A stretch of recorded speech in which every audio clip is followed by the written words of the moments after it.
What's up, millions and millions of viewers? Just kidding. Today I'm going to be talking about how I process my black and white film at home. You don't need a darkroom, that's a common misconception. You do, however, need a processing tank and a light tight changing bag. Apart from that, the chemicals, thermometer, and a couple of other bits and pieces to get you going. It's actually not as hard as you think, and I'm going to take you through the steps that I do to process my black and white film at home. Almost every photograph taken before the year 2000 was on film, and behind every good photograph is a healthy negative. And in today's episode, I'll take you through how I turn a roll of film into negatives through a chemical development process.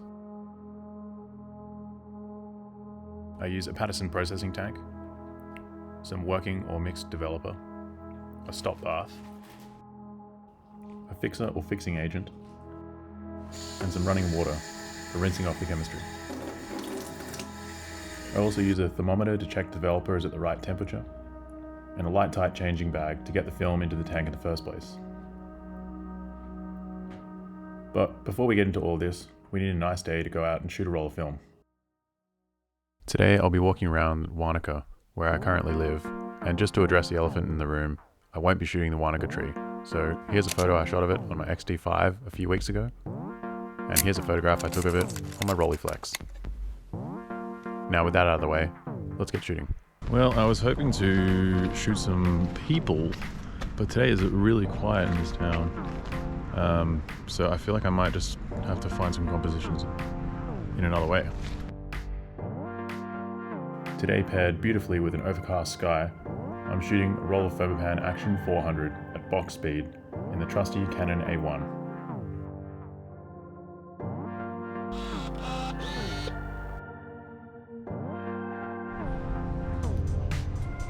Cappuccino for one. G'day, mate.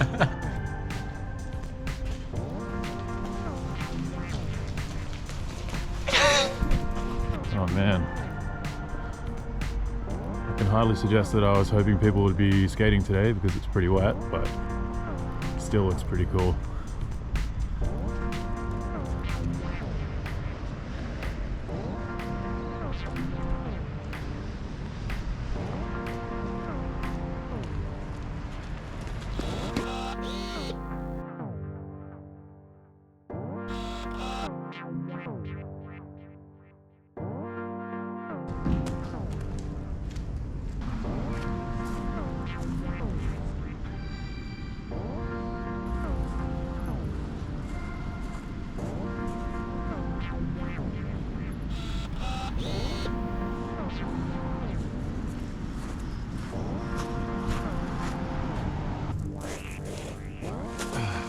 I feel like that might be the ticket. That shot I just got of the couple down by the water over there. I feel like a bit of an idiot in public talking to a camera, but sometimes that's what you gotta do to make these videos.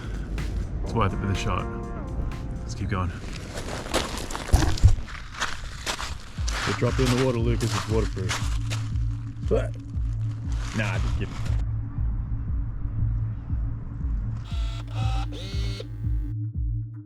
I think it's time to pop into the skate shop and see my good friends Cal and Anton. Hopefully they're in today.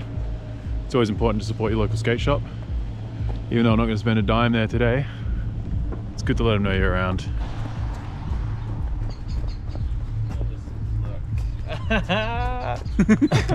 What's up, bad boy? That's gonna be so sick. How many cameras do you need on a photo shoot, dude?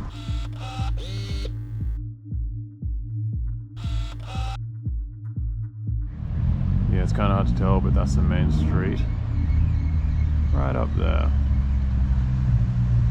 There's not really much going on today. Whoa, that guy just bottomed out so hard.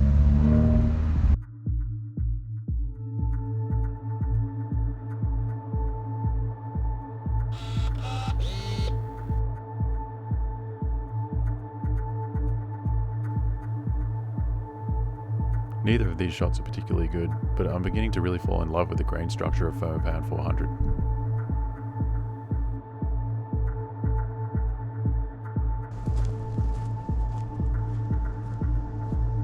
With the Canon A1 Sure-shot being water resistant, there's no excuses when it's wet. And like they say, if you're given lemons, make lemonade, eh?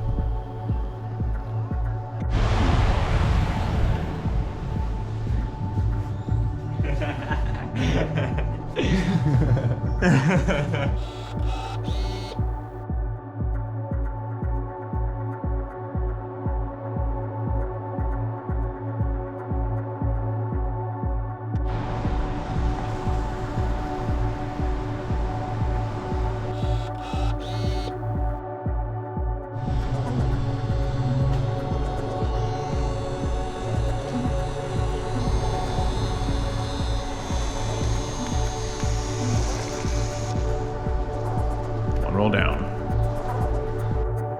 I'm going to call it and say that these are my 3 favorites from the day. But remember, before I can show you these, I have to process the film first. Okay, here we got our Kodak D76 developer and a bucket to mix it in. And we have our Kodak fixer and a bucket to mix that in. We've also got our stop bath and some distilled water to mix up all our chemistry with. A beaker and a stirrer for, well, mixing, obviously. We have some glass bottles to pour our working chemistry into. And some rubber gloves so we don't end up with dermatitis when we're older. 3 separate funnels for some extreme funneling. I've labeled these for the appropriate chemicals. And a Sharpie, so you can label everything. This is arguably one of your most important tools in processing so that you know when your chemistry is expired. So here I am mixing up some developer to make 3.8 litres of stock solution. This gets poured into airtight 1 litre bottles for storage, and should last around 2 to 3 months if unopened. Next we measure out some stop bath in working solution. This is about 15 mils per litre. I'm pouring the stop bath into an old film canister so that I don't cross-contaminate different chemicals with different measuring cylinders.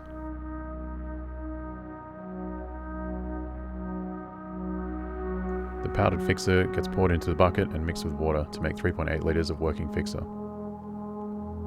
As a safety precaution, always make sure that when you're handling large volumes of chemicals, you use the world's smallest funnel.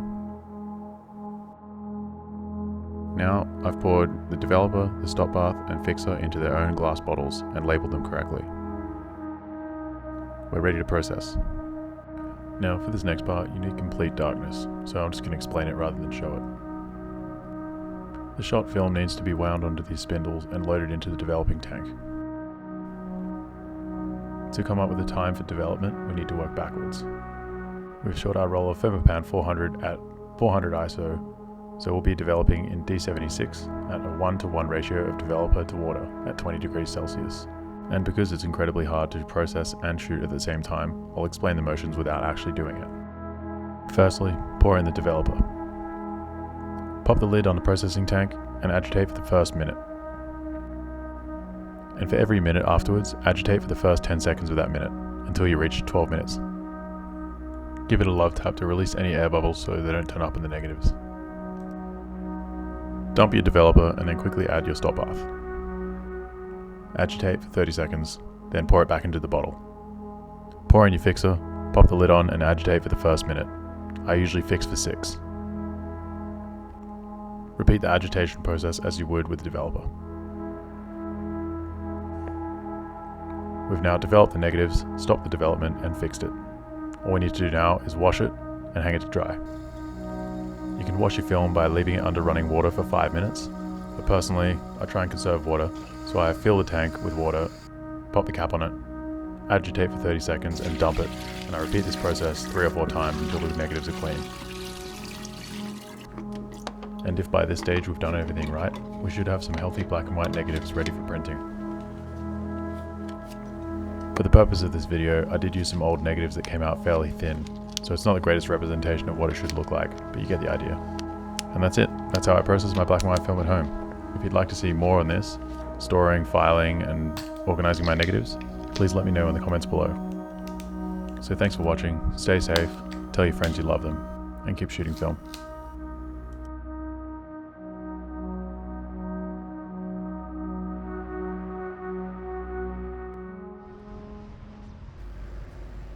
If you like this, check out some other videos I've shot based around black and white film photography.